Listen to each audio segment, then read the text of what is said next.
చాలా ఎమోషనల్ గా ఉన్నా తేజ విషయంలో. తను చెప్పింది నిజం. ఈ ఆఫీస్ కి, లక్కీ మీడియా ఆఫీస్ కి స్టార్టింగ్ లో 4-5 years ముందు సినిమా చేయాలని తిరుగుతున్నప్పుడు ఎంతో ఓపికగా ఇదే కథ కావాలి, ఇలా కావాలి అనుకున్నాక చాలా కథలు అనుకుని ఎలాగైనా పట్టుదల అంటే చెయ్యాలి, ఇక్కడ సినిమా చేయాలి, నా కథ కావాలని కూర్చున్నప్పుడు కథలు వేయడం, సినిమా చేయాలని ట్రై చేసి అది జరగకపోవడం.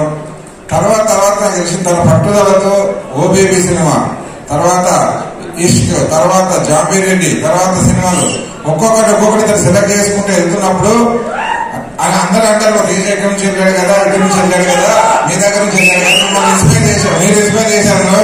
మళ్ళీ చెప్తున్నాను మీ అందరికి, తేజకి నేను ఇన్స్పిరేషన్ కాదు, తేజ అనే నాకు inspiration.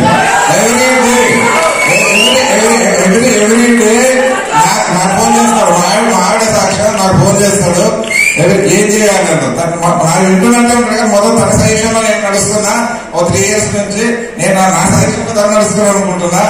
But down to earth అనేది ఎంత అంటారు కదా, అందరు కింది స్థాయి నుంచి పైకి వచ్చారు, వీళ్ళ ఎగ్జాంపుల్ అంటారు. నేను తెలిసి నేను చూసిన వాళ్ళు, నేను దగ్గరగా చూసిన వాళ్ళు, అంటే స్టార్ గా దూరంగా చూసిన వాళ్ళు చిరంజీవి గారు అయితే, రవితేజ గారు అయితే, దగ్గరగా చూసిన వాళ్ళ చూసిన నాని గారు అయితే, ఇప్పుడు గత 5 సంవత్సరాల నుంచి ప్రతి ఫ్రేమ్ లో, ప్రతి షాట్ లో దగ్గరుండి నేను చూసి కింద నుంచి పైకి ఎలా రావాలో దగ్గర చూసి తేజ సత్య గురించి ఐఎమ్ ప్రౌడ్ ఆఫ్ ఇట్. నాకు స్టేజ్ మీద అవకాశం రాలేదు, ఏదైనా స్టేజ్ కనిపించినా నాకు మాట్లాడడం రాలేదు. ఈరోజు నా స్టేజ్ కట్టి మాట్లాడుతున్నా, నేను చాలా గర్వపడుతున్నా. అక్కడ కూర్చొని మీరు ట్రైనర్ ఇవన్నీ చేస్తుంటే నాకెంత బాగా సంతోషపడ్డారు, మీరెంత పడ్డారు తెలియదు, కానీ నాకు మాత్రం నాదే గెలుస్తుంది, అక్కడ నా బాగా గెలుస్తున్నట్టుగా ఉన్నా. I'm very proud of you Teja.